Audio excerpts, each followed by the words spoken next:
నమస్తే శ్రీమాత్రే నమః శ్రీకృష్ణాయ నమః. Welcome to my channel. భక్తి ప్రేక్షకులకు స్వాగతం. ఉగాది శుభాకాంక్షలు. ఈరోజు ఈ వారంలో మనకి కుంభరాశి వారికి ఎలా ఉండబోతోంది అనే అంశంలో ఈ వారం మీలో కొత్త ఆలోచనలు మరియు ప్రణాళికలు రూపుదిద్దుకుంటాయి. ఆరోగ్యపరంగా శక్తి బాగానే ఉంటుంది. అయితే ఉద్యోగంలో మీ ప్రతిభకు సంబంధించినటువంటి గుర్తింపు కూడా లభించే అవకాశం కనబడుతోంది. వ్యాపారంలో విస్తరణకు పెట్టుబడులకు ఈ పరిస్థితులు చాలా అనుకూలంగా ఉన్నాయి. ఆ దిశగా ప్రయత్నం చేసుకోవచ్చు. ఆర్థికంగా లాభాలు పెరిగే అవకాశం కనబడుతోంది.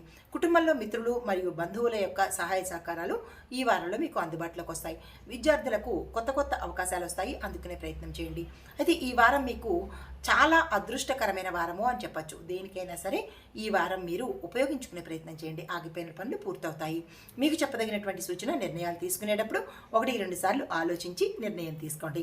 మీకు చెప్పదగినటువంటి పరిహారము, శని భగవానుడి ఆలయంలో మీ పేరిట పూజ చేయించుకున్నట్టయితే మంచి జరిగే అవకాశాలు కనబడుతోంది. ఇది ఈ రాశిలో ఉండేవారికి చెప్పదగినటువంటి గోచారిత్య ఫలితాలు, పరిహారాలు, సూచనలు. నమస్తే.